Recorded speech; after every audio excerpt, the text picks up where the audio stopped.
Well, hello there, humans, bees, earthlings, whoever you are, wherever you are, whatever you're doing, if you're lucky enough to be doing it too, I'm Bushka, and this is the PUBG Mobile Universe. Welcome back to the channel, or indeed, if this is your first time here, welcome aboard the Love Train, as we have a little bit of a chat about the tactical nature of the world, the universe, and everything that is mobile gaming. This is... I'll start this off pretty easy.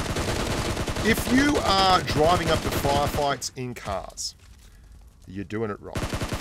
I can't be fairer than this. Especially if you see a crate on a mountaintop and you drive all the way up to the crate on the mountaintop in a blue Minsk Cadillac, you're asking for trouble. This game is audio based. You can tell the direction shots are fired in. They pop on the minimap. You can tell the direction the cars are coming from. And I just see so many people going for crates. Hello? Hello? How about you just turn up? Nice to see you. Excellent. Welcome aboard the Love Train. Cars are great, but you don't drive them right up to the middle of the firefight. Find the nearest and most inaccessible area you can so that the other guys can't actually shoot you, and then park up and get stuck in. If you know where the bad guys are and you're driving around in a vehicle, guess what? They know where you are too, and they can actually watch you come in and react accordingly. So, how about we just start off with that as the most basic, obvious PUBG must-have, must-do. And I'm going to show you a couple more examples of this because I find it quite funny. Actually, I'm just going to show you one more example. This bloke has no rear left tyre. There have been gunfights going on in this town for quite some time. He decides to drive through it at about 40 kilometers an hour. Nice and slow. So... he had no tyre in the back of the car. I don't know. Finally, before we get stuck into some of the squad tactics that I really want to break down, there is a car park there. There shouldn't be a car park there. So that's your first clue that something is wrong. Then I'm going to go upstairs. There's 11 people left in the zone. Now, if you don't see something wrong with this situation, there is a med kit and a 4x scope in the middle of... There's nothing that normally spawns there. There is 10 other people left in the game. There is footsteps on my screen at the top on the right. You can see. And there is a tiny little circle that I am inside. If you don't see something wrong there, I have some land I want to sell you at low tide down by the beach. So I'm going to look around. There he is. He's in the corner. Yeah, thanks very much. That is the oldest trick in the book. If you see a scope, if you see a med kit, if you see something out of the ordinary, for God's sakes, look around and use your eyeballs, because you have ears and eyes in this game. And if you don't pay attention to both of them at once, you're going to really do very, very poorly. Now, this is a bit of a squad tactics thing, and this particularly relates to buildings. If you are in the game, you're all in the one building, right? And there's another building directly behind this. The circle has been very, very friendly for you. You have to take advantage of that. Now, it might seem counterintuitive to actually go to another area. You're not with your mates, you're not safe. But that's not what's going on here. What's going on here is we have eyes forward. We have Steelhair and Snake Eyes straight ahead of me. They are able to cover the windows at the front. However, if we are all in that one building, then you get a couple of clowns pushing up easy with grenades and smoke, and they can make life hell, they can make it very messy, and indeed they can assault the building you're in really easily. What I'm doing here is I'm actually, if anyone tries to move up on them from the front and they try to set up below the walls, I can clear them for the guys. Likewise, if I have any trouble from this direction, they get direct shots down onto my building. And it would be easier if there was 2 in each building, but this is a nice, precise way of showing it. And when the circle contracts, I'm going to leverage those guys again. They are in the windows. They've been doing the damage. I've been protecting them. What we're going to do next is I'm going to go out the front and actually get down in the grass and crawl around, and they're going to protect me and overlook me from the windows. And this might seem, again, a little bit counterintuitive, because surely in the house is the safest place to be. But that doesn't give you any buffer zone. It doesn't give you any layers to your defense and your offense. We've got 3 people in the squad. Why not take advantage of the high ground, which is in the house, and then get me out the front? So I'm also able to spot targets, and no one can push up on me, because if they push up on me, I have a whole lot of cover from the back. And it works perfectly. It works absolutely perfectly. And we win this one going away. Easy peasy, full squad, no worries whatsoever. Every time someone pushes up on this flank, I've got them covered. They're over there, can't see them. They're not going to come up. I know exactly where they have to be. All I got to do is chuck a couple of grens and we're going to collect the scalp. And the guys upstairs are making sure that no one pushes up on me because they have to go underneath 2 windows to actually get to me. It works perfectly. But you see a lot of people, they don't extend their defense and they don't extend their offense out into safe zones when they really, really should. Having everyone gathered in one small spot doesn't just make it, comfortable for you, it makes it really comfortable for the enemy because the enemy can then know exactly where they can push, where they're safe, where they're not safe. And then we go 12 kills, 1645 damage, excellent stuff. And we really leverage the rest of the squad there to make things happen.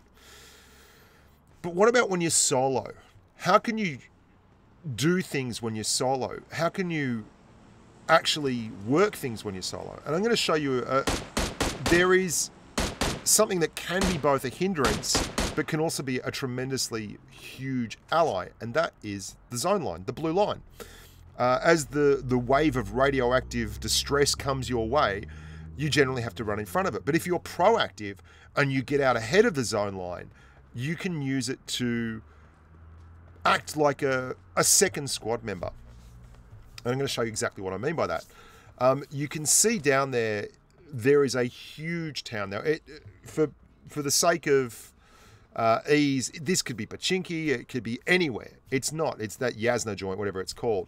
And I know there's been huge amounts of firefights going on in this town. So all I'm going to do is move out to the ridge line that is to the south of the town and wait for the zone line to push people towards me.